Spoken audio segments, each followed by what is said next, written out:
Welcome back to जोहार ma'am platform. अगर अब तक इस प्लेटफॉर्म से नहीं जुड़े हैं तो जुड़ जाएंगे फटाफट। लास्ट क्लास में हमने डिस्कस किया एक टॉपिक रेसिस्टेंस टू चेंज, मतलब बदलाव का विरोध। एक ऑर्गेनाइजेशन जो कि एक इन्वायरमेंट में चलती है जिसे हम कहते हैं बिजनेस इन्वायरमेंट, कोई भी इंडस्ट्री हो, कोई बिजनेस हो, कोई व्यापार हो, वो एक इन्वायरमेंट में कंडक्ट होती है, चलती है, चलाई जाती है। उसका जो नेचर होता है वो बहुत डायनेमिक होता है। डायनेमिक का मतलब वो चेंज होता रहता है, बदलता रहता है।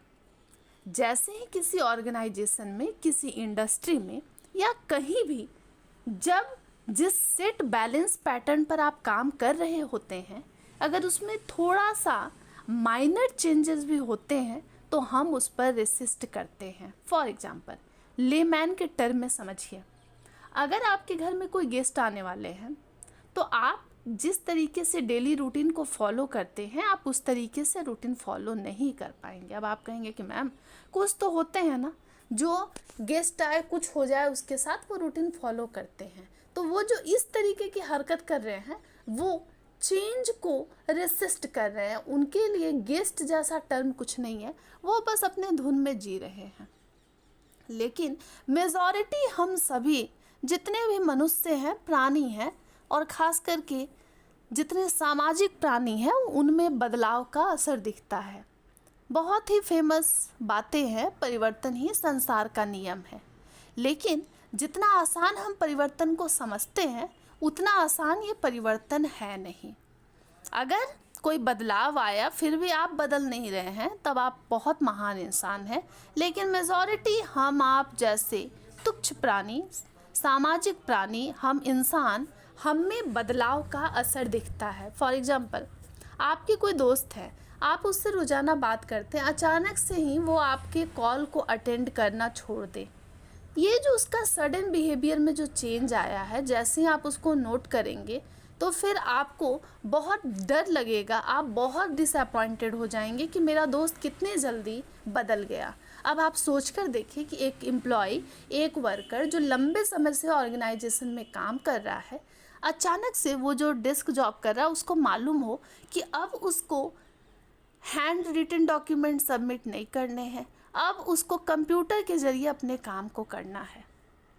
तो जैसे ही बिजनेस के सिनेरियो में कंप्यूटर इंट्रोड्यूस हुआ, वर्कर ने रेसिस्ट करना स्टार्ट कर दिया। रेसिस्ट का मतलब होता है विरोध।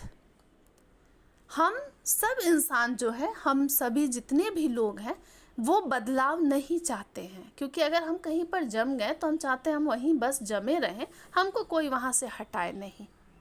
ये जो हमारा कंफर्ट जोन है, अगर वो ब्रेक होता है तो फिर हम भी बहुत ज़्यादा ब्रेक हो जाते हैं।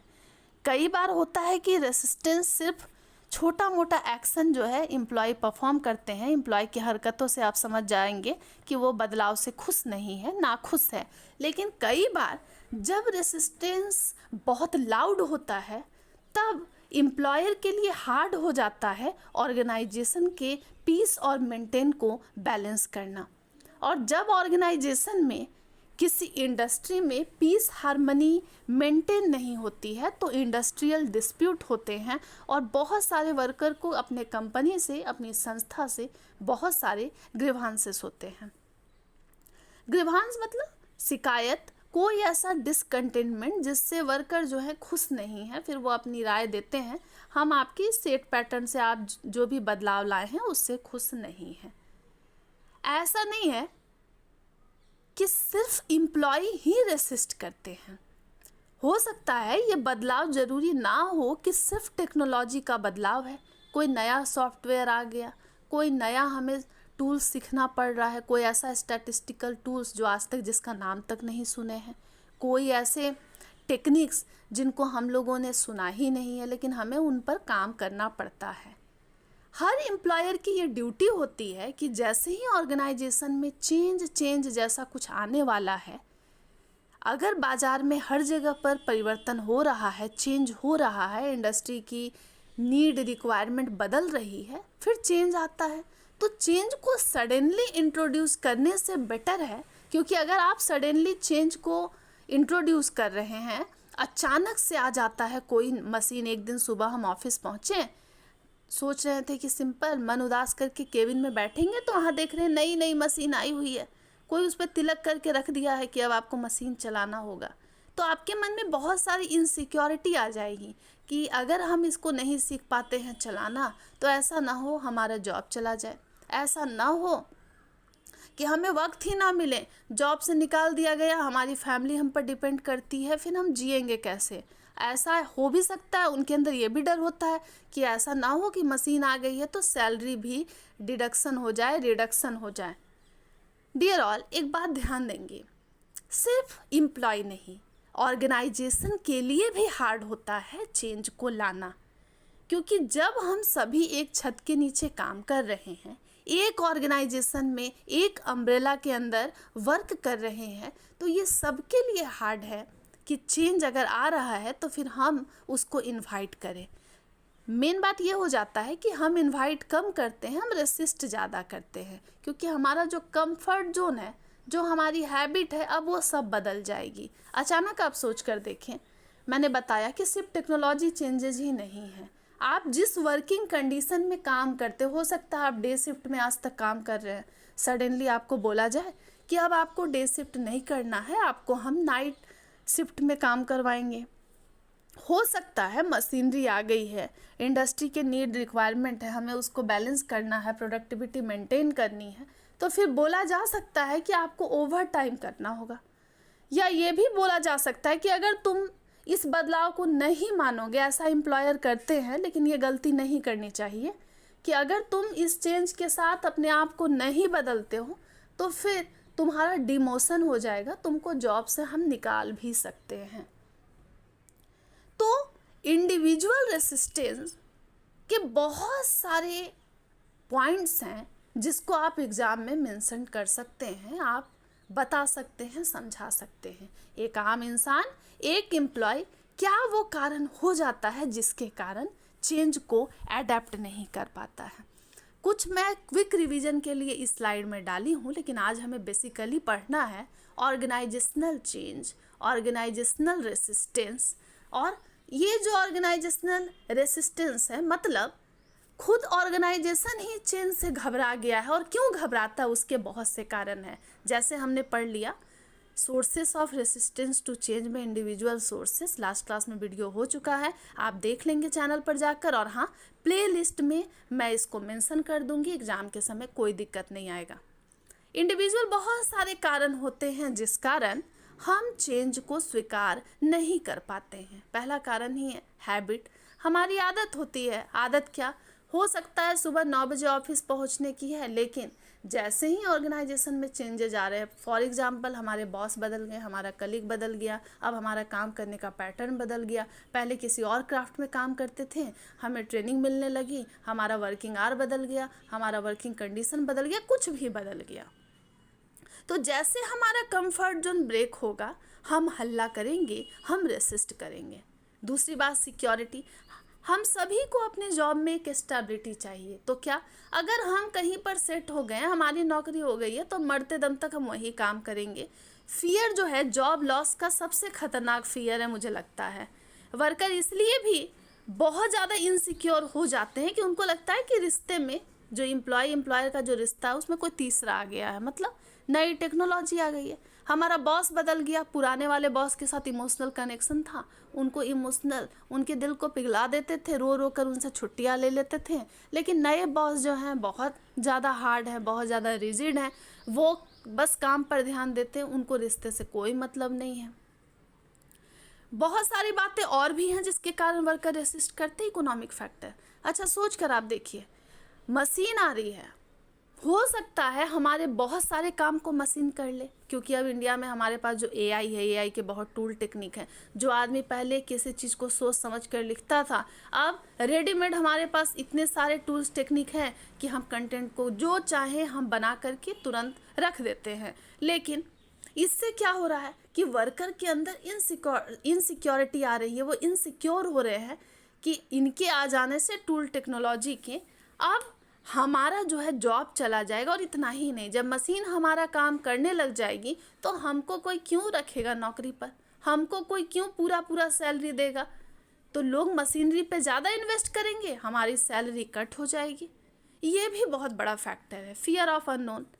कई बार आपने देखा होगा, एकदम ह्यूमन नेचर है कि कोई अगर नया आने वाला होता है तो 5 तरीके की बातें आपको एटमॉस्फेयर में दिखती है, और उस फॉग को क्लियर करना बड़ा हार्ड रहता है। 4 दोस्त 4 ग्रुप बोल रहा है कि भाई मशीनरी आ रही है ना, मेरा दोस्त दूर देश में काम करता है, वो बहुत उसके लिए हार्ड है, हम लोग तो उसको सीख नहीं पाएंगे।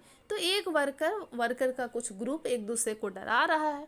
कुछ ऐसे हैं जो बताते हैं, बेनिफिट भी बताते कि भाई मेरा जो दोस्त है दूसरी कंपनी में काम कर रहा है, वो न्यू टेक्नोलॉजी के साथ काम कर रहा है, हम लोग पिछड़े हुए रह जाएंगे, हम लोग किसी काम के नहीं रहेंगे, तो सीखना तो ज़रूरी है। चलो एंजॉय करेंगे, साथ मिलके काम करेंगे, मज़ा आएगा। लेकिन कुछ हैं जो खुद काम नहीं करना चाहते, और जो ऐसे होते हैं जो सेल्फ मोटिवेटेड नहीं होते, थ्योरी एक्स वाले, वो बड़े डेंजरस होते हैं।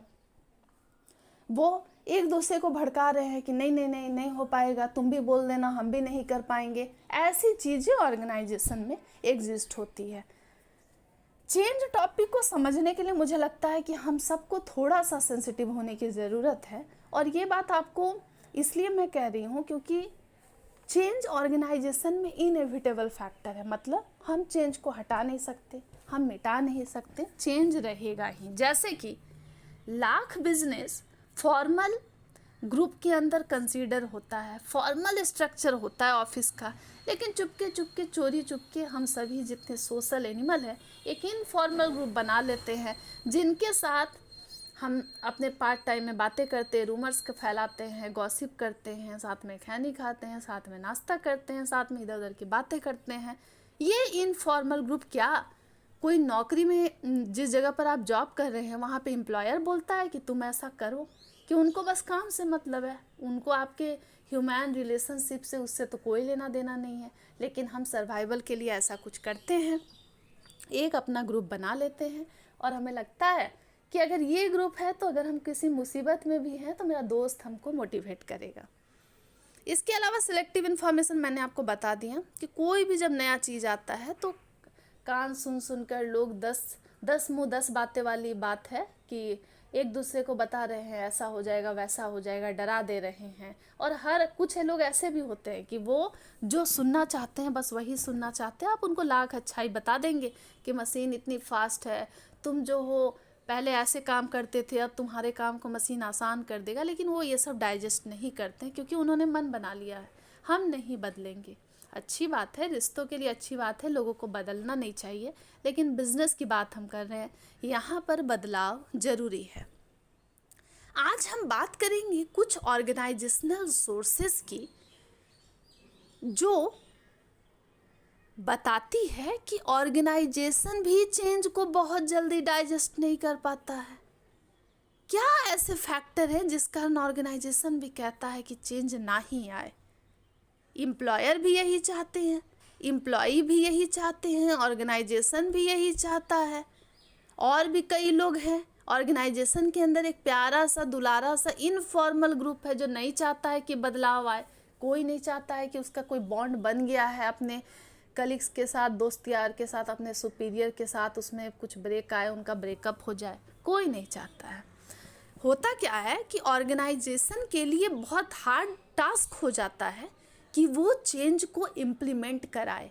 तो जितना एम्प्लॉई नई टेक्नोलॉजी से घबरा रहा है, पैनिक कर रहा है, बहुत ज़्यादा स्ट्रेस में है, उतना ही ऑर्गेनाइजेशन भी रो रहा है।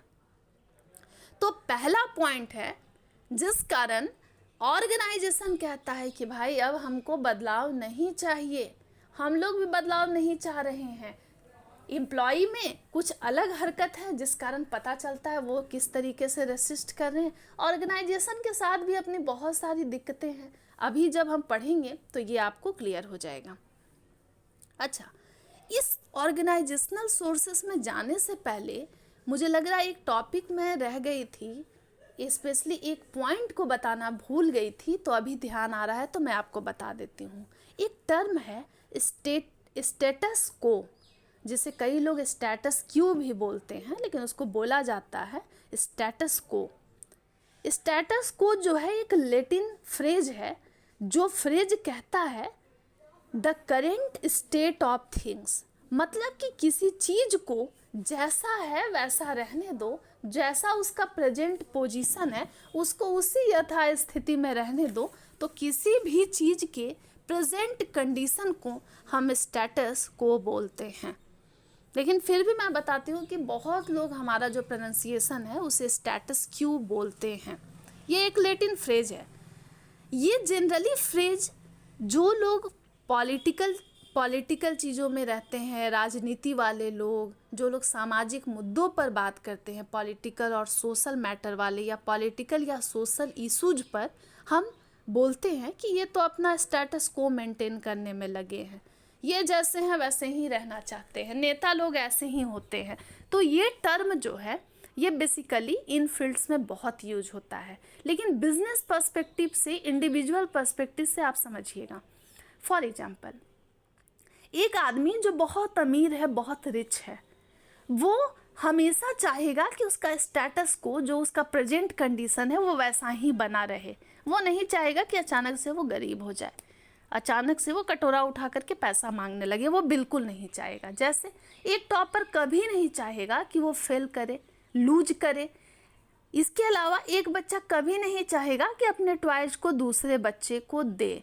तो स्टेटस को मतलब कि हम जिस स्थिति में प्रेजेंट में हैं, हम जैसा जी रहे हैं, जैसा खा रहे हैं, हम वैसे के वैसे बने रहें। अगर हम कंफर्ट जोन में, हमारा जो रूटीन है, हम उसी में रहना चाहते हैं। इस पॉइंट को आप इंडिविजुअल रेसिस्टेंस में, इंडिविजुअल सोर्सेस में भी डाल सकते हैं, साथ ही ऑर्गेनाइजेशनल सोर्सेस में भी इंक्लूड कर सकते हैं स्टेटस को।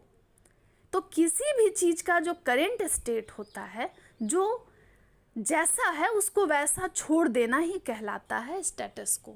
जैसे कई बार आप देखेंगे कि कोई उदास आदमी है, वो खुद को बस ऐसे ही, जब आप उससे मिलेगा तो बोलेगा भाई हम जैसे हैं हमको वैसे ही छोड़ दो, हम प्रेजेंट स्टेट में खुश हैं। या बहुत किसी ऐसे इंसान से आप मिल ले जिसको सीरियस होना है लाइफ में, आप उसको समझा रहे हैं कि भाई अभी तो सीरियस हो जा, लेकिन वो बोलता है कि नहीं, हम जैसे जिस हाल में हमको वैसे ही छोड़ दो। मतलब वो अपने स्टेटस को मेंटेन करना चाहते हैं, जैसे का तैसा रहना चाहते हैं। यहाँ पर जब हम चेंज टॉपिक पढ़ रहे हैं तो इस फ्रेज की ज़रूरत इसीलिए है कि हर एम्प्लॉय ये चाहता है कि वो जैसा काम कर रहा है वो वैसा ही करे, उसको किसी की ज़रूरत नहीं है, वो कुछ भी बदलाव नहीं चाहता है। उसको एक माइनर चेंज भी परेशान करेगा तो वो बोलता है नहीं, मार्केट में भाई कुछ हो जाए, हमको सैलरी लेना है। पर उसको मालूम नहीं है कि अगर वो उस कंपटीशन के साथ नहीं चल पाएगा, नहीं सर्वाइव कर पाएगा, तो वो जिस सैलरी के बारे में सोच रहा है वो उसको मिल ही नहीं पाएगा। ऐसा ना हो जाए कि टेक्नोलॉजी इतने रैपिड नेचर से ग्रो करे, इतना रैपिड टेक्नोलॉजिकल एडवांसमेंट हो कि वर्कर का पूरा नौकरी चला जाए और वो बेचारा रोता रह जाए। लेकिन एम्प्लॉय जो है, उनको लगता है हम जो काम कर रहे हैं उसके बदले हमको मेरा सैलरी मिल जाए, हमको बदलना नहीं है। हम जिस नेचर का वर्क को परफॉर्म कर रहे हैं, हम जो क्राफ्ट में माहिर है, हमको बहुत आता है, हमको कुछ सीखना भी नहीं है। क्योंकि जैसे ही चेंज आएगा उस समय हमें रिक्वायरमेंट होगी, नीड होगी ट्रेनिंग की, डेवलपमेंट प्रोग्राम की। मशीन तो आ गई है लेकिन वर्कर मशीन को चलाने लायक नहीं है, तो उस स्किल को डेवलप करना भी हार्ड होता है। अब ऑर्गेनाइजेशन के लोगों के लिए क्या क्या दिक्कत है, तो पहला पॉइंट है स्ट्रक्चरल इनर्शिया। इनर्शिया को हिंदी में हम कहते हैं जड़ता, या ये जड़ता जो है मुझे लगता है बहुत हार्ड है। आप इसको समझ सकते हैं दूसरा शब्द में आलस्य, दूसरा मैं उसको हिंदी में बता दे रही हूँ, आलस्य, लेजी। सुनिए, एक मैं आपको भी इंग्लिश में एक स्टेटमेंट दे रही हूँ, एक सेंटेंस बता रही हूँ, आप उसको सुनेंगे तो आप समझ जाएंगे कि इनर्शिया, क्योंकि इनर्शिया से रिलेटेड 2-3 पॉइंट इसमें आपको मिलेंगे। We had a feeling of inertia in the afternoon. We had a feeling of inertia in the afternoon, मतलब हम लोगों को दोपहर के समय मन आलसी हो जाता है, हम लोग लेजी हो जाते हैं, सबकी आदत है। कई लोग उनको सुबह वक्त उनको आलस आता है, वो बैठे रहते हैं।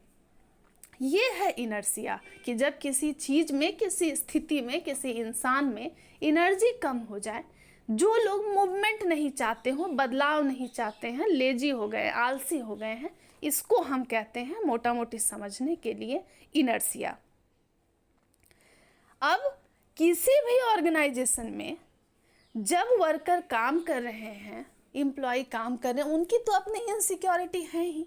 ये जो ऑर्गेनाइजेशन में जो मालिक है, जो मैनेजमेंट है, जो एम्प्लॉयर है, उनके अंदर होता क्या है कि उनके लिए क्या हार्ड हो जाता है, तो ध्यान से सुनेंगे। उनके लिए ये हार्ड हो जाता है कि हर ऑर्गेनाइजेशन एक खास स्ट्रक्चर में बिल्ट है। मतलब किसी का फ्लैट स्ट्रक्चर है तो कोई टॉप डाउन अप्रोच पे काम कर रहा है कि सबसे पहले फर्स्ट लेवल मैनेजमेंट होगा, टॉप लेवल मैनेजमेंट, फिर मिडिल वाले, फिर लोअर वाले होंगे। फर्स्ट वाले अपने से नीचे वाले लोगों से कम्युनिकेट कर रहे हैं, उनका सेट पैटर्न है। कहीं कहीं फ्लैट स्ट्रक्चर भी दिखता है जहाँ बहुत ज़्यादा रिलेशनशिप नहीं होता है कि हमको मेरा 50 मालिक हो जाए, 50 बॉस हो जाए, वो कंसेप्ट नहीं होता है। कई ऑर्गेनाइजेशन में एक छोटा सा रिलेशनशिप स्ट्रक्चर है, फॉर्मल वर्क स्ट्रक्चर है, वो चलता है। इस पॉइंट का पूरा एक्सप्लेनेशन यही है कि ऑर्गेनाइजेशन के जो लोग हैं, जो मैनेजमेंट है, जो व्यवस्था देखती है, जो वर्कर को पेमेंट करने वाले लोग हैं, जो कंपनी के मालिक हुए, जो टॉप लेवल वाले हैं, उनके लिए स्ट्रगल ये हो जाता है कि वो जिस खास स्ट्रक्चर, फॉर्मलाइज्ड रूल्स रेगुलेशन में काम कर रहे हैं, बदलाव आने पर उसमें भी भूचाल आ जाएगा। जो स्टेबिलिटी बनी हुई थी उसमें इम्बैलेंस नज़र आएगा, क्योंकि चेंज का मतलब ही है, चेंज का मतलब ही है कि चीज़ों में परिवर्तन होगा ये कि जब फॉर्मल स्ट्रक्चर ऑर्गेनाइजेशन में है, उनके लिए भी ये हार्ड हो जाएगा, क्योंकि उनके अंदर तो ये बेसिक सी व्यवस्था उन्हें मालूम है कि हम ऐसे काम करते आ रहे हैं, मेरा वर्कर ऐसा काम करता आ रहा है। जैसे उस फॉर्मल स्ट्रक्चर में हेर फेर होता है, क्योंकि आपको मालूम है कि टॉप लेवल मैनेजमेंट को भी और ऑर्गेनाइजेशन के बाकी जितने लोग हैं जुड़े हुए, उन सबको ट्रेनिंग में जाना होगा। ऐसा तो नहीं ना कि वो भगवान है, वो कोई महान इंसान नहीं है, उनको भी अपने एम्प्लॉय के साथ ट्रेनिंग पर जाना होता है। लेकिन अंतर है, लोअर लेवल मैनेजमेंट के जो वर्कर होते हैं उन लोगों के लिए ट्रेनिंग की सुविधा है, लेकिन जो अपर लेवल है उनके ट्रेनिंग का नाम बदल जाता है। वो लोग डेवलपमेंट प्रोग्राम में पार्टिसिपेट करते हैं, उसका नाम होता है मैनेजमेंट डेवलपमेंट प्रोग्राम। हर ऑर्गेनाइजेशन जो है एक खास फॉर्मल स्ट्रक्चर में काम करती है और वो वहाँ जाके फिक्स हो जाती है, तो उनमें भी एक स्ट्रक्चरल इनर्शिया आ जाता है, वो आलसी हो जाते हैं। मतलब उनका एक कंफर्ट जोन बन जाता है कि हम ऐसे ही काम करेंगे। अब आप बताइए कि पहले टॉप लेवल ऐसा काम कर रहा है, मिडिल वाला अपना काम कर रहे हैं, अचानक से चेंज आने लगा। अब एम्प्लॉयर के ऊपर भी बर्डन है, मैनेजमेंट के ऊपर भी बर्डन है कि ये जो हमारा फॉर्मलाइज्ड स्ट्रक्चर है उन सबको भी ट्रेनिंग में पार्टिसिपेट करना होगा। उनका जो सिलेक्शन प्रोसेस है, पहले रिक्रूटमेंट कंप्यूटराइज तरीके से नहीं होता था, अब उसमें कंप्यूटर इंट्रोड्यूस हो गया। पहले कोई भी काम हम लैपटॉप के जरिए किसी खास सॉफ्टवेयर में नहीं करते थे, अगर वो इंट्रोड्यूस हो गया तो भाई मालिक हो या नौकर हो, सब पर चेंज का असर होता है और सबको उसमें पार्टिसिपेट करना ही पड़ता है। तो जो ये इनर्शिया की फीलिंग है, जो लो एनर्जी है, कहीं भी बैठे हैं वहीं सेट कर गए, वहीं पर जम गए, तो ये जो इनएबिलिटी है, जो लोग मूव नहीं करना चाहते हैं, जो चेंज नहीं करना चाहते, उनका यही रीज़न होता है कि हम अगर किसी जगह पर फिक्स हो गए तो हमें लगता है हमारी स्टेबिलिटी यही है। लेकिन बिजनेस जो है वो एक इन्वायरमेंट में सस्टेन करता है, उसका नेचर ही है बदलाव। रोज़ टेक्नोलॉजी, आप आंख बंद किए हुए हैं, रोज़ टेक्नोलॉजी में चेंजेस आ रहे हैं। अब वर्किंग कंडीशन पुराना जैसा रह नहीं गया है, अब एम्प्लॉय टॉलरेट नहीं करता है, वो आपको खुद कानून सिखा देगा अगर आप उसको समझाना चाहेंगे।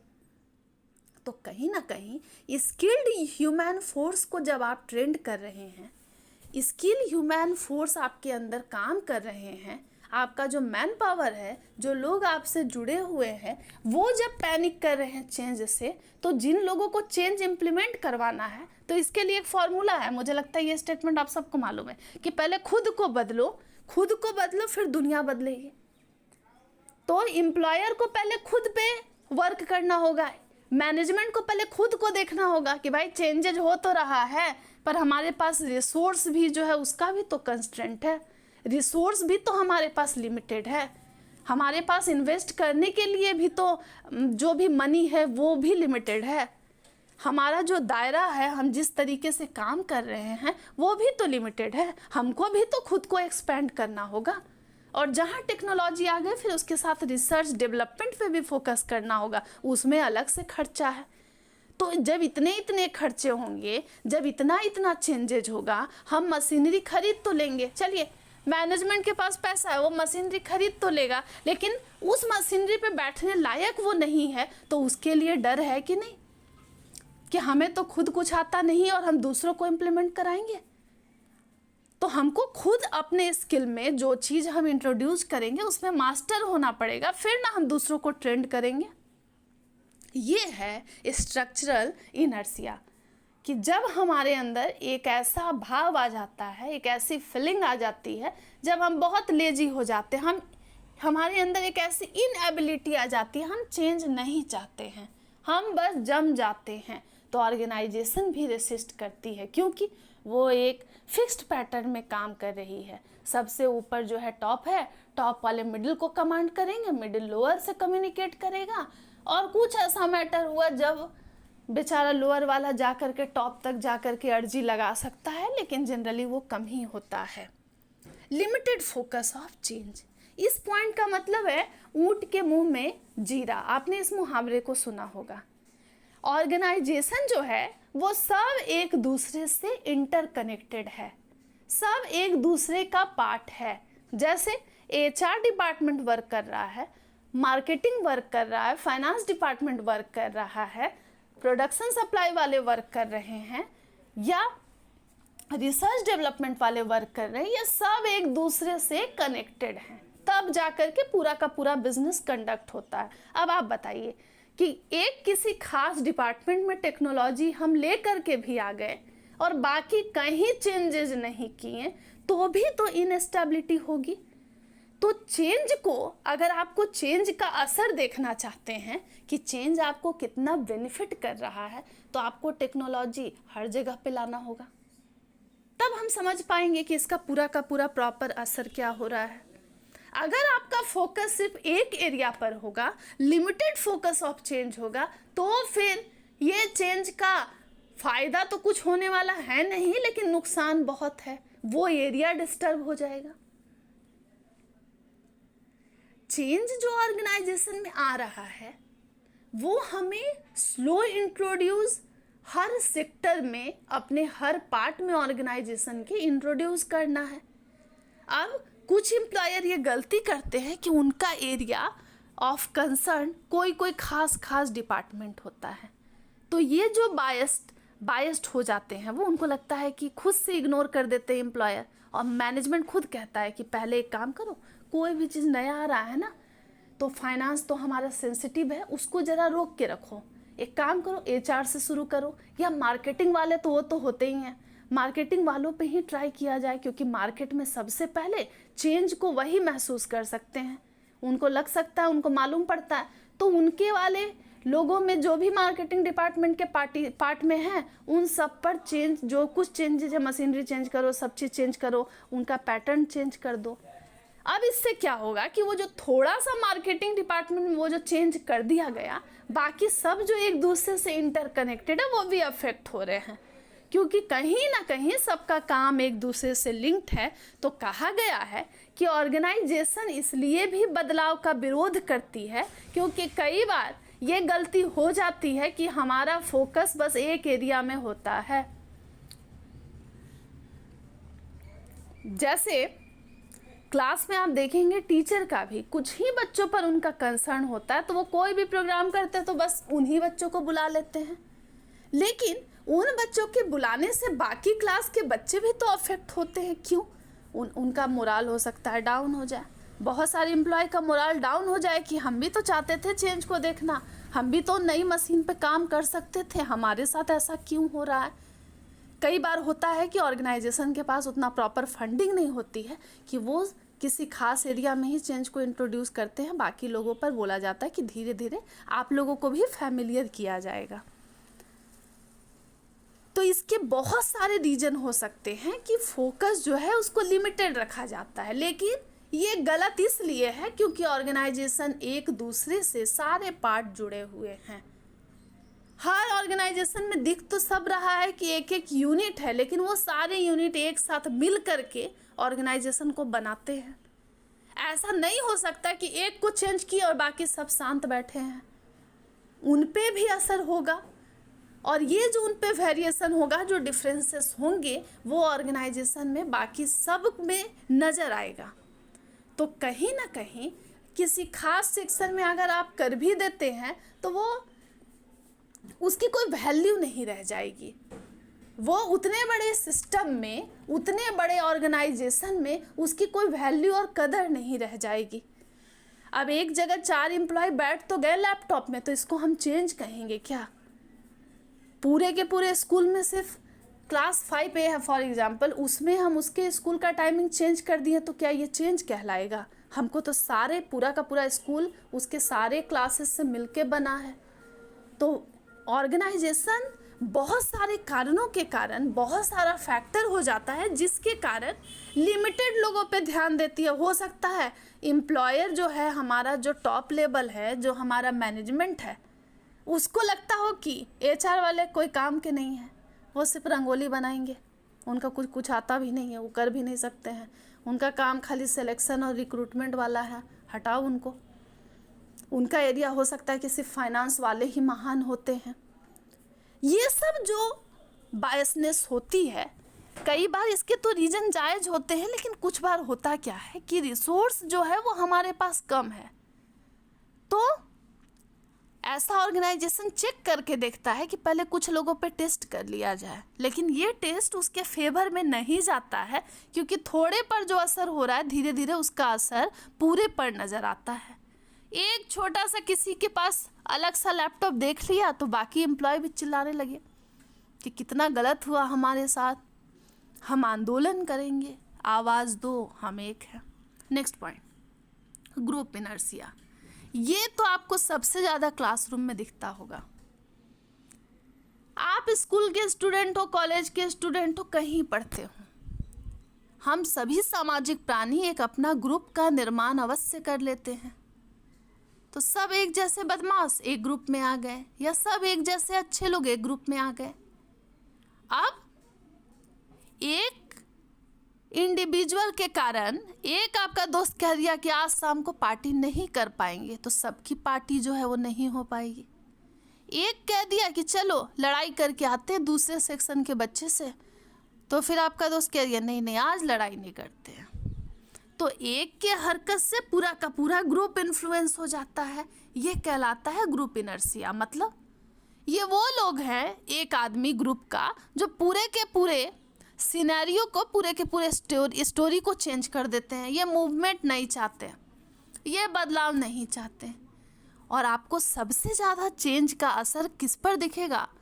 तो इनफॉर्मल ग्रुप जो है, जो सब साथ में खैनी खाते हैं, साथ में हल्ला करते हैं, साथ में इधर उधर की बातें करते हैं, उन पर इस चेंज का असर बहुत ज़्यादा दिखेगा।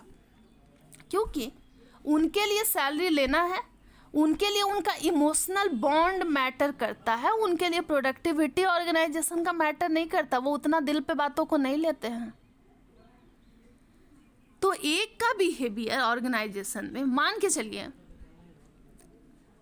ऑर्गेनाइजेशन काम अपना कर रही है, उसमें जो ग्रुप है, जो मैनेजमेंट का ग्रुप है, जो टॉप लेवल है, मिडिल लेवल है या लोअर लेवल वाले लोग हैं, जो भी ऑर्गेनाइजेशन का ग्रुप है, कहीं ना कहीं उनके एक इन्फ्लुएंस से उसके पूरे का पूरा ग्रुप हरकत करने लगता है। वो सब एक साथ चिल्लाते नहीं, हमको बदलाव नहीं चाहिए, हमको नहीं कुछ भी चाहिए भाई, हमको किसी से कोई लेने देना नहीं है।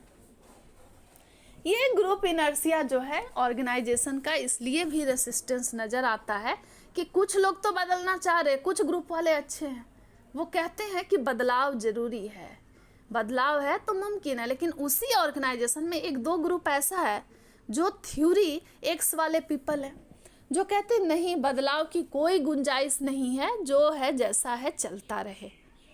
तो जो है जैसा है चलता रहे, ये जो लेजीनेस है, ये जो आलस्य है, यही है इनर्शिया। ये वैसे लोग हैं किसी भी जगह पर जिनका काम ही है, जिनको मूवमेंट नहीं चाहिए, जिनको बदलाव नहीं चाहिए, वो जम जाते हैं, जहाँ बैठे वहीं पे जम गए। फॉर एग्जाम्पल, मैं तो मस्ती मजाक करती हूँ, बिहारी पीपल जो है बेसिकली कहीं भी गए वहीं पे लिट्टी चोखा खाने लगे। अब आप उनको वहाँ से हटा नहीं सकते, वो जहाँ बैठ गए वहीं पे लिट्टी चोखा खाएंगे और आप उनको बिल्कुल नहीं हटा सकते, भले वो उनका जगह हो या ना हो। तो ये वैसे वर्कर है, एक ग्रुप में एक ऐसा आदमी जो पूरे के पूरे ग्रुप को बर्बाद कर देता है या बना देता है। ये लोग इन्फ्लुएंस बहुत तेज़ी से कर लेते हैं। ऑर्गेनाइजेशन इसलिए भी रेसिस्ट करती है कि एक बहुत बड़ा ग्रुप जब विरोध करता है तो ऑर्गेनाइजेशन बिल्कुल नहीं चाहती है कि कोई वर्कर उसके सामने आकर के केस मुकदमा करे, कोई जाके हंगामा करे, कोई ये करे। इस कारण भी वर्कर के मतलब मैनेजमेंट को डर हो जाता है कि अगर हम चेंज ले आते हैं ना तो वर्कर हमें छोड़ेंगे नहीं, वो जो ग्रुप है जो लाउड हो रहा है वो हमें जिंदा खा जाएगा। Next point, threat to expertise. एक बात बताइए, हम सभी लोग किसी न किसी भी क्राफ्ट में, किसी न किसी स्किल में एक्सपर्ट हैं। जैसे एक वर्कर जो एचआर में काम कर रहा है, या फिर कोई ऐसा कंपनी है, फैक्ट्री है, ऑर्गेनाइजेशन है जहाँ वर्कर अपने हाथ से बना कर प्रोडक्ट को तैयार करते हैं। अगर टेक्नोलॉजी आ जाती है तो वर्कर को मन में सबसे पहले ये इनसिक्योरिटी आ जाएगी कि मशीन अगर हमारा काम कर दिया तो हम जो काम को इतने अच्छे से कर पा रहे वो चला जाएगा, तब हमारे स्किल की कोई कदर नहीं है। मैनेजमेंट को लगता है कि अगर हम लोग टॉप वाले, हम लोग जो ऑर्गेनाइजेशन को चला रहे हैं, जो चेंज को इम्प्लीमेंट करवाएंगे, हम लोग जो चेंज एजेंट हैं, टॉप लेवल वाले हैं, अगर हमारे नीचे लेवल का वर्कर हमसे पहले टेक फ्रेंडली हो गया, टेक्नोलॉजी से दोस्ती कर ली, तो हम तो कहीं लायक नहीं रह जाएंगे। ये है थ्रेट टू एक्सपर्टीज। उनके अंदर भी आप सोच सकते हैं, टॉप मैनेजमेंट वाले भी डर जाते हैं कि अगर मेरे से लोअर लेवल वाले वर्कर अगर हमसे फास्ट हो गए टेक्नोलॉजी में, तो ऐसा ना हो कि हम जो स्पेशल काम कर रहे हैं, खुद को top level management boot suit लगा के बैठे हुए हैं कि हम लोग टॉप मैनेजमेंट है, हम लोग डिसीजन मेकर्स हैं, इसको तगड़ा झटका लग सकता है, इसको थ्रेटनिंग हो सकती है। हम लोग से अगर आगे कोई निकल गया तो क्या होगा। तो जब आप सोच के देखिए कि जब ऊपर वाले पोजीशन वाले इतने डरे हुए हैं, तो वो जो छोटा मोटा एम्प्लॉय है जो किसी तरीके से काम कर रहा है, वो बदलाव का विरोध किस तरीके से करता होगा और करता है। नेक्स्ट पॉइंट है threat to established power relationship. कई बार ऐसा देखा जाता है कि बदलाव आया और टॉप लेवल मैनेजमेंट वाले बदलाव ही अडेप्ट नहीं कर पाए और लोअर लेवल के एम्प्लॉय उनसे फटाफट टेक्नोलॉजी के साथ फ्रेंडली हो गए। तो इससे क्या होगा कि ये जो पावर का डिस्ट्रीब्यूशन है, जो डेलीगेशन है, जो कंसंट्रेशन है, कि मालिक जो है टॉप लेवल वाले होते हैं, कंसंट्रेशन जो है पावर का वो फ्यू हैंड में है, इसको झटका लग सकता है। इसलिए लग सकता है कि जो उन्होंने अपने पावर, अपना जो दबदबा उन्होंने बना के रखा हुआ था, वो बदलाव के बाद जो ऑर्गेनाइजेशन में चेंजेस हुआ, किसी तरीके का चेंजेस, सिर्फ टेक्नोलॉजी सॉफ्टवेयर के आने जाने से मतलब नहीं है, कोई भी प्रकार का किसी भी तरीके का कोई भी बदलाव हो, यहाँ सबकी बात हो रही है, तो उन्हें डर लगता है टॉप लेवल वालों को, अपर लेवल वाले मैनेजमेंट ग्रुप्स को, कि ऐसा ना हो जाए कि हमारा जो पावर हम कह रहे हैं कि हम महान हैं, हम ही मालिक हैं, वो हमारे हाथ से निकल जाए। ये डर बहुत बुरा होता है, किसी के भीतर हो। आप बताइए कि कोई अपने जीवन में सिर्फ अचीवर है, जो आज तक सिर्फ अचीव किया है, हमेशा टॉप पे रहता हो, नंबर 1 की पोजीशन पे रहता हो, वो कभी चाहेगा क्या कि वो नंबर 1 के पोजीशन को लूज करे। अब कोई जो टॉप मैनेजमेंट में काम कर रहा है, जो उतना पढ़ा लिखा स्किल्ड है, वो चाहेगा क्या कि उससे नीचे काम करने वाला छोटा मोटा वर्कर उससे आगे निकल जाए, वो उससे ज़्यादा शार्प हो जाए, उससे ज़्यादा ट्रेंड हो जाए, स्किल्ड हो जाए। तो तो फियर ऑफ इनसिक्योरिटी जो है, जो फियर ऑफ अननोन है, जो डर है, वो ऑर्गेनाइजेशन में भी होता है कि कहीं ऐसा ना हो वर्कर इतना जल्दी टेक्नोलॉजी सीख जाए या वर्कर इतना जल्दी चेंज को एडेप्ट कर ले कि हमारे हाथ से हमारा पावर निकल जाए, वही बॉस बनकर हम पर चढ़कर ऐसा ना हो खुद को मालिक बताने लगे। ये डर होता है। इवन मैंने देखा है कि लोअर लेवल में तो जो भी फीलिंग्स है, फियर है, वो है। बहुत स्किल्ड लोगों में भी ये डर होता है। कहीं ना कहीं ये जो लो कॉन्फिडेंस, ये लैक ऑफ कॉन्फिडेंस जो उनके अंदर होता है, वो भी बहुत बड़ा फैक्टर है। हर इंसान की अपनी इनसिक्योरिटी है। ऑर्गेनाइजेशन भी ऐसा नहीं है कि चेंज की खबर सुनते ही चेंज होगा तो लड्डू बांटने लगता है। उसको टेंशन होती है कि लड्डू कैसे बांटेंगे, हमें मशीन को खरीदने में पैसा लगेगा, हमको अपना जो हम जिस तरीके से काम कर रहे हैं तो उसमें बहुत ज़्यादा इन्वेस्टमेंट की ज़रूरत है। एक पॉइंट और जिसको आप कंसीडर करेंगे, एक कंसेप्ट है ऑर्गेनाइजेशनल रेसिस्टेंस में। अगर आप खुद लिख पाएंगे तो ठीक है, नहीं तो मैं कमेंट सेक्शन में डाल दूंगी। वर्कर्स को ये लगता है, एम्प्लॉय को ये लगता है कि चेंज तो आ रहा है, हमको तो हल्ला करना होगा, हमारे बीच में बदलाव आ रहे हैं। तो ऑर्गेनाइजेशन कैसे रिएक्ट करता है? ऑर्गेनाइजेशन कहता है कि भाई हमको भी टेंशन है, हमारा भी संक कॉस्ट इंक्रीज हो जाएगा। संक कॉस्ट क्या होता है तो पहले ध्यान से सुनेंगे। संक कॉस्ट एक ऐसा कॉस्ट होता है जब किसी ऑर्गेनाइजेशन में एम्प्लॉयर जो है, ऑर्गेनाइजेशन में सबसे बड़ा जो डिसीजन वो लेते हैं।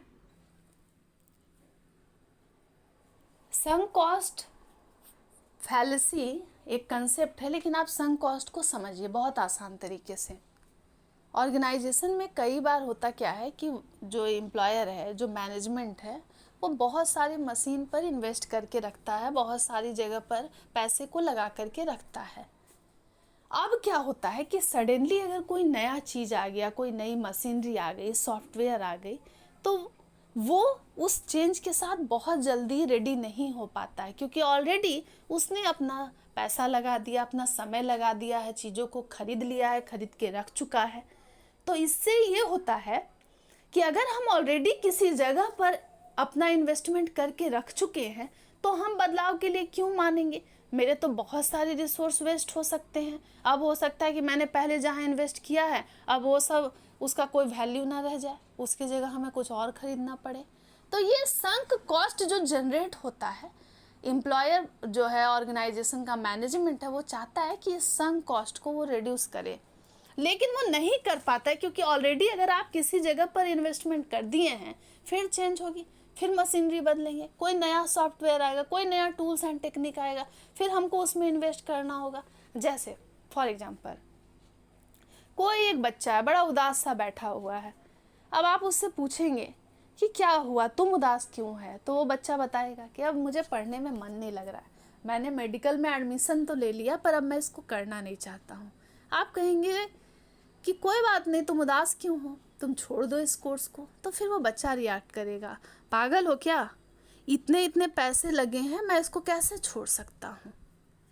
ये है संक कॉस्ट, मेरा इतना इतना टाइम चला गया। अब रिश्ते में भी होता है, कई बार आप ऐसे एक ट्रॉमेटिक रिश्ते में होते हैं, इतने बुरे रिश्ते में होते हैं, इतना टॉक्सिक रिलेशनशिप में होते हैं कि आपको आपके दोस्त, आपका आसपास वाले लोग एडवाइस करते हैं कि भाई ऐसे रिश्ते में क्यों हो जहाँ रोज़ तुम्हारी पिटाई हो रही है, रोज़ गाली लग रही है, रोज़ 4 थप्पड़ खा रहे हो, तुमको मूव ऑन करना चाहिए। लेकिन आप देखेंगे फिर सामने से एक आवाज़ आती है, सामने वाला कहता है कि पागल हो क्या, इतने इतने पैसे लगाए हैं, इतना इतना इन्वेस्टमेंट हो गया, मेरा इमोशन इन्वेस्टेड है उसमें। ऐसे ऐसे हम बातें करते हैं ना, ये है संक कॉस्ट। अब आप बताइए, कोई ऑर्गेनाइजेशन जो पहले से बहुत जगह पर फिक्स्ड एसेट्स में बहुत सारी चीज़ों को खरीद के रखा है, अगर सडनली चेंजेस आ रहा है या चेंज आने ही वाला है, वो क्या इतनी जल्दी मूव ऑन कर पाएगा? क्या इतनी जल्दी वो खुश होकर कहेगा कि वाह वाह चेंज आ गया है, हम और पैसे लगा देंगे? क्योंकि किसी भी ऑर्गेनाइजेशन में उसका रिसोर्स लिमिटेड होता है, उसके पास फंड लिमिटेड है, उसको उसी में साल भर को चलाना है, बहुत सारे हमारे रिक्वायरमेंट है, जैसे वर्किंग कैपिटल रिक्वायरमेंट, रोज़ाना जो हमारे खर्च हो रहे हैं, जो हमारे सालाना खर्चे हो रहे हैं वो। फिर कैपिटल बजटिंग, आपको मालूम है कि साल भर जो हम फिक्स्ड असेट्स में जो भी इन्वेस्टमेंट कर रहे हैं वो भी बहुत बड़ा उसका भी रोल है, हमें इन्वेस्ट करना ही पड़ता है, बड़ी बड़ी मशीनरी मंगानी पड़ती है। तो जब चेंजेस आएगा और हम पहले से ही कहीं पैसा फंसा कर रखे हैं, लगा कर रखे हैं, तो अगर अचानक से बोल दिया जाए कि बदलाव आएगा, तो क्या हम उस तरीके से उसको कोप कर पाएंगे? क्या हम हाँ बोल देंगे? हम बिल्कुल नहीं बोल पाएंगे। ये टॉपिक है संक कॉस्ट। तो अगर संक कॉस्ट इंक्रीज होता है तो ज़रूरी नहीं है कि हर कंपनी संक कॉस्ट बढ़ा ही ले, उसके पास इतनी पैसा हो कि वो बार बार चीज़ों को बदल रहा है, बार बार खरीद रहा हो। फॉर एग्जांपल, स्कूल कॉलेज में कोई फंक्शन है, सडनली जिनका मेन परफॉर्मेंस था, जो मेन प्रोग्राम में पार्टिसिपेट किए थे, वो सडनली किसी भी कारण से नहीं आ पाते हैं। आप जब किसी को अचानक से बोलेंगे कि आपको उसकी तरीके से सेम टू सेम काम करना है, तो क्या ज़रूरी है कि वो तुरंत मान जाए? वो बोलेगा कि मुझे डायलॉग नहीं पता है, मुझे डांस नहीं पता, मुझे कुछ आता नहीं है, तो मैं उसकी जगह कैसे कर लूँगा और इतना जल्दी क्यों कर लूँगा? तुमने पहले क्यों नहीं बताया? बस ऑर्गेनाइजेशन भी जैसे उसको मालूम होता है कि अब चेंज होने वाला है, वो इसी तरीके से हाइपर रिएक्ट करता है, ओवर रिएक्ट करता है, बहुत ज़्यादा सेंसिटिव हो जाता है, हल्ला करता है कि नहीं भाई, एम्प्लॉय मानेंगे वो सब तो दूर की बात है, हम लोग कैसे डाइजेस्ट कर पाएंगे, हमारे पास रिसोर्स कम है, हम ज़्यादा पैसा लगा नहीं सकते, ऑलरेडी हमने इन्वेस्ट कर दिया है, अपना इमोशन लगा दिया, टाइम लगा दिया, हमारे वर्कर ने भी बहुत सारी कामों को करके रखा है, तो हम चेंज को नहीं एक्सेप्ट कर पाएंगे। ये है, इसे हम कहते हैं संक कॉस्ट। एक पॉइंट मैंने बताया आपको कि जब रिसोर्सेस ही हमारे लिमिटेड हैं ऑर्गेनाइजेशन में, हम एक दायरे में काम कर रहे हैं, तो अगर चेंज आ जाएगा तो हमारा फिर से कंफर्ट जोन ब्रेक होगा और हम इनसेंसिटिव हो जाएंगे, हम हल्ला मचाएंगे। एम्प्लॉयर खुद कहते हैं कि भाई हम लोग से हो ही नहीं पा रहा है, तो वर्कर क्या काम करेंगे? चलिए, आप पढ़ रहे थे ऑर्गेनाइजेशन किस तरीके से चेंज पर रिएक्ट करता है। तो कटर्स, डैनियल कटर्स और रॉबर्ट एल खान ने 6 ग्रुप बनाया है, जिसमें वो बता रहे हैं कि ऑर्गेनाइजेशन किस तरीके से रिएक्ट करता है। मैंने आपको बता दिया ओवर डिटर्मिनेशन और स्ट्रक्चरल इनर्शिया, पहले ही पॉइंट में मैंने आपको बता दिया, वो दिया था डैनियल कटर्स ने और रॉबर्ट एल खान ने। इनर्शिया एक ऐसी सिचुएशन होती है या हमारा वो कंफर्ट जोन होता है जब हम बहुत आलसी हो जाते हैं, लेजी हो जाते हैं, हम मूवमेंट नहीं चाहते हैं, हम अपनी इनएबिलिटी दिखा देते हैं कि हमसे नहीं हो पाएगा, हमें उतनी एनर्जी नहीं है कि हम हर दिन बदल रहे हैं खुद को, हम बदलाव नहीं चाहते हैं, हम जैसे काम कर रहे हैं हम उसी फेज में ठीक है। जैसे आप किसी भी उदास इंसान को जो रो रहा है, अगर आप उसको कहेंगे चलो ना भाई पार्टी करते हैं, चलो ना घूमते हैं, वो आपको तुरंत कहेगा कि नहीं, हम जैसे हैं उस हाल में छोड़ दो। वर्कर भी बिल्कुल उसी तरीके से रिएक्ट करते हैं, उनका भी ये मानना है कि जो रूल पॉलिसी है, ऑर्गेनाइजेशन जो है बिल्कुल सेम टू सेम इसी तरीके से रिएक्ट करता है, चाहे वो वर्कर करे, ऑर्गेनाइजेशन करे। यहाँ जब हम बात कर रहे हैं ऑर्गेनाइजेशन के रेसिस्टेंट की, तो ऑर्गेनाइजेशन कहता है कि भाई हमारा एक पैटर्न है, टॉप लेवल है, मैनेजमेंट है, हमारा कमिटमेंट है, हम डिसीजन मेकर्स हैं, हमारा रूल पॉलिसी है। अगर नए कंडीशन में हम जाएंगे, अगर मशीनरी आती है, अगर कुछ भी बदलाव होता है, थोड़ा भी बदलाव होता है, मानते हैं कि ऑर्गेनाइजेशन को बेनिफिट करेगा, लेकिन हमें स्टेबिलिटी चाहिए। चेंज अपने साथ थोड़ा सा टेंशन लेकर आता है, वो इम्बैलेंस लेकर आता है, अनस्टेबिलिटी को लेकर आता है। ऐसा नहीं है कि गेस्ट आ गया और हम पूरे खुश हो गए, हमारा पसंद वाला गेस्ट आएगा तो हम खुश होंगे, एम्प्लॉय के पसंद का नहीं है, क्योंकि टेक्नोलॉजी आएगा तो क्या उसको यही डर है कि हमको बहुत काम करना होगा।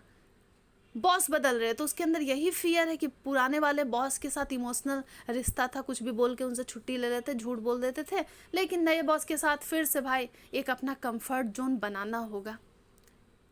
ऐसे बड़े कारण हैं, बहुत सारे रीजन है जिस कारण ऑर्गेनाइजेशन भी कहता है कि नहीं, हम भी खुश नहीं हैं। वो एम्प्लॉय को समझाता है, लेकिन उनके खुश होने का कारण कुछ और है, खुश नहीं रहने का कारण, एम्प्लॉई के खुश नहीं रहने का कारण कुछ और है। अब आप सोचिए कि जब टॉप लेवल मैनेजमेंट, जब मैनेजमेंट वालों को ये लग रहा है, जो बहुत हाईली इंटेलेक्चुअल पीपल है, जब उनके अंदर डर है कि उनसे लोअर लेवल वाला स्टाफ, एम्प्लॉय, वर्कर हमसे पहले टेक फ्रेंडली हो गया तो हमारा क्या होगा। तो वो एम्प्लॉय जिसको कुछ ही काम में जो थोड़ा ही सा स्किल्ड है, बहुत ज़्यादा जानता भी नहीं है, उसके अंदर कितना डर होगा। मैंने एक दिन एग्जाम्पल में आपको बताया था कि जैसे ही ऑर्गेनाइजेशन में बायोमेट्रिक्स लगना स्टार्ट हुआ कि बस अटेंडेंस अब फाइल में नहीं करना है, डायरी में नहीं करना है, अब जो अटेंडेंस है अब आपको उसको बायोमेट्रिक, आपको थंब इम्प्रेशन के थ्रू अटेंडेंस होगा। वर्कर उसके लिए हंगामा करने लगे, वो काला बिल्ला लगा करके बैठ गए, शोर करने लगे कि हमसे नहीं होगा, हम लोग उसी तरीके से, हम लोग कॉपी पेन के साथ इमोशनल है, हम लोग वैसे ही साइन करेंगे, हम नहीं करेंगे। और चेंज का ये असर होता है कि जब पता चलता है कि हमारा दोस्त का ट्रांसफ़र हो रहा है, उसके साथ आसपास काम करने वाले जितने उसके कलीग्स हैं, उसके साथ जितने भी एम्प्लॉई हैं, उनके अंदर भी आपको वो टेंशन दिखेगा कि मेरा दोस्त तब जा रहा है। बदलाव बहुत प्रभावशाली है और ये बहुत बड़ा विपन है, और ये विपन ऐसा है कि ये बहुत ज़्यादा इसके कारण तनाव आता है। ऐसा नहीं है कि चेंज को देखकर सभी लोग खुश हो रहे हैं, ऑर्गेनाइजेशन भी अपने तरीके से हरकतें करता है, वो भी दिखाता है कि हम भी गुस्से में हैं। हमारा तो भाई इतना इतना पैसा लगा हुआ है, हमारे पास तो रिसोर्स नहीं है, हमारे पास मॉनेटरी जो हमारा जो कुछ भी हमारे पास पैसा है, जो भी हमारे पास इन्वेस्टमेंट हमने पहले कर चुके हैं, तो फिर ये जो नया तमाशा आ गया उसके लिए हम तो रेडी नहीं हैं। ये तो अलग ही झटका है, हम कैसे अपने आप को संभालेंगे। तो सबकी अपनी अपनी डर है। दूसरा पॉइंट है, मैंने आपको बता दिया है, लिमिटेड फोकस। अगर हम बदलाव, हमारा फोकस नैरो रहता है, थोड़े से एरिया के लिए रहता है, हम किसी एक ही डिपार्टमेंट में चेंज कर रहे हैं, ऑर्गेनाइजेशन एक डिपार्टमेंट में चेंज कर रहा है, बाकी में चेंज हो नहीं रहा है, तो मैंने बता दिया आपको, ऊँट के मुंह में जीरा, कोई काम का नहीं रहेगा। क्योंकि एक में अगर हमने कर भी दिया बदलाव तो बाकी रेसिस्ट करेंगे।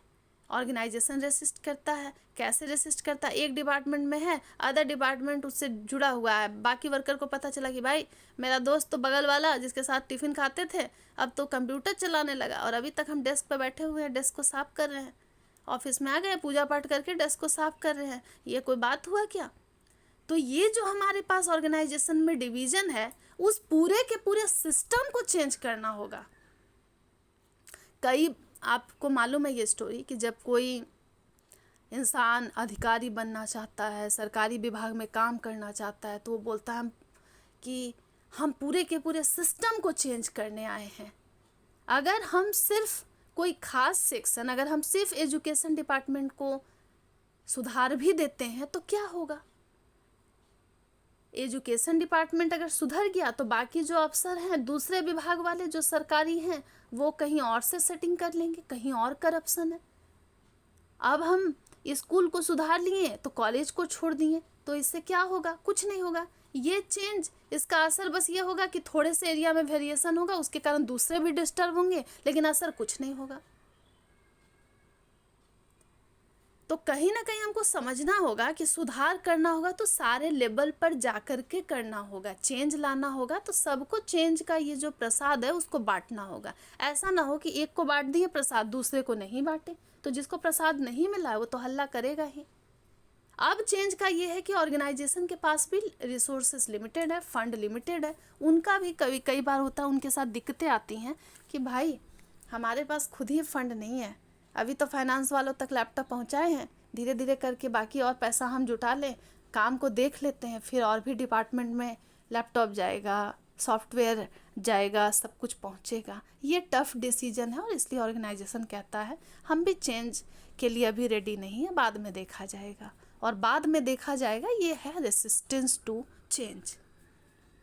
अगली बात, थ्रेटेंड एक्सपर्टाइज। मैंने आपको बता दिया कि अगर जो मास्टर है, मतलब जो मैनेजमेंट है, अगर उसी के पास मशीन को चलाने का एक्सपीरियंस ना हो, वो खुद ही नहीं जानता हो, उसके पास स्किल ना हो, तो वो दूसरे को क्या सिखाएगा।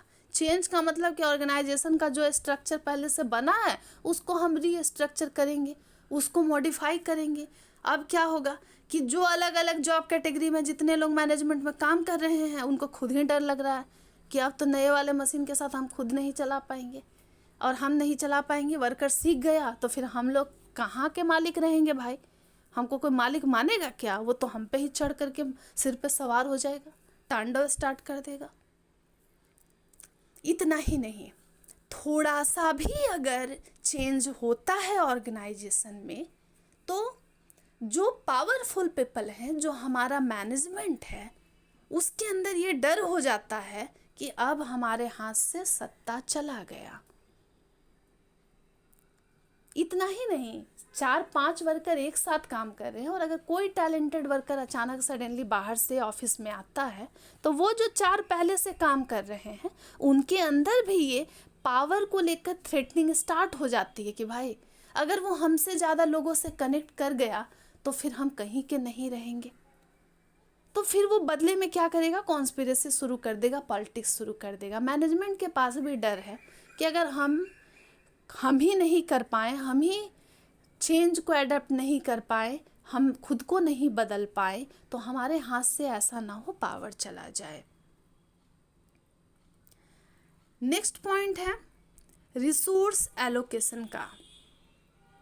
मैंने आपको बताया ऑर्गेनाइजेशन में रिसोर्स लिमिटेड है। अब लिमिटेड रिसोर्स है और ऊपर से चेंज आ रहा है तो हम हर आदमी को फ़ायदा कैसे पहुंचा पाएंगे? हमको इन्वेस्टमेंट करना पड़ेगा, और इन्वेस्टमेंट ऐसा नहीं है कि 50-100 रुपया का, ह्यूज इन्वेस्टमेंट करना पड़ेगा। हर ऑर्गेनाइजेशन सेम वे में इन्वेस्टमेंट को लेकर रेडी नहीं होती है क्योंकि ऑलरेडी संक कॉस्ट जनरेटेड रहता है। एक ऐसा पैसा जो हमने पहले ही लगा के रख दिया है, चाहे मशीनरी हो, कोई भी चीज़ हो सकता है हम फर्नीचर पे लगा दिए हो सकता है हमने किसी प्रोजेक्ट में इन्वेस्टमेंट करके रखा हो सकता है हमने रिसर्च डेवलपमेंट मार्केटिंग में कुछ इन्वेस्ट कर दिया हो। इसलिए भी ऑर्गेनाइजेशन रेसिस्ट करती है। वैसे ये सबके लिए थ्रेटनिंग ही है। बदलाव कौन चाहता है, लेकिन बदलना भी पड़ता है। जब हमारे अंदर पेशेंस नहीं है, जब कोई सामने वाला बदल रहा है, मैंने आपको हर पर्सपेक्टिव से बताया। एक आम इंसान, अगर आपका दोस्त कॉल नहीं उठा रहा है, आपके अंदर आप पैनिक होते हैं, डिसअपॉइंटेड होते हैं, आप खुद कहते हैं, आप कहते होंगे कि भाई संक कॉस्ट हो गया है, मैंने उसको कितना वक्त दिया, उस पर कितने पैसे खर्च किए और आज वो हमसे बात नहीं कर रहा है। आपको हार्ट अटैक आ जाता है, आप भर्ती हो जाते हो हॉस्पिटल में, फिर वो दोस्त आता है दौड़ते दौड़ते, तब तक देर हो जाती है, आप मर जाते हैं। एम्प्लॉय के साथ भी यही है। एम्प्लॉय की मशीनरी बदल गई, पहले डेस्क पे काम करता था, अब उसको मशीनरी पर काम करनी है। अब उसका पुराना वाला दोस्त बगल में उसको नज़र नहीं आता, वो तो कहीं और बेचारा कोने में दुबक करके अलग मशीन चला रहा है। वो खुद नारियल फोड़ रहा है कि वाह वाह नई मशीन आ गई, मंत्र पढ़ रहा है। और उसके लिए भी चेंज हार्ड है क्योंकि उससे रिश्तों पर असर होता है। बदलाव का असर जो हमारा ऑर्गेनाइजेशन में फॉर्मल ग्रुप हो, इनफॉर्मल ग्रुप हो, खैर इनफॉर्मल ग्रुप जो कि ह्यूमन व्यू को देखता है, उस पर तो बहुत ज़्यादा असर आता है। ऑर्गेनाइजेशन खुद भी विरोध करता है। मैनेजमेंट कहता है कि वर्कर, एम्प्लॉय, तुम लोग उदास मत हो, हम लोग जो काम कर रहे हैं, हम लोग सब काम ही कर रहे हैं, चेंज से मत घबराओ, हम भी खुद डरे हुए हैं कि क्या हो जाएगा। ये है ऑर्गेनाइजेशनल रेसिस्टेंस। ऐसा नहीं है कि सिर्फ एम्प्लॉय, खुद ऑर्गेनाइजेशन जिसके अंदर जाकर के एम्प्लॉय काम कर रहे हैं, उसका प्रबंधन वो खुद घबराया हुआ है कि बदलाव की आहट से ही सब डर गए हैं और डर डर कर कहीं ना कहीं छिप जाते हैं।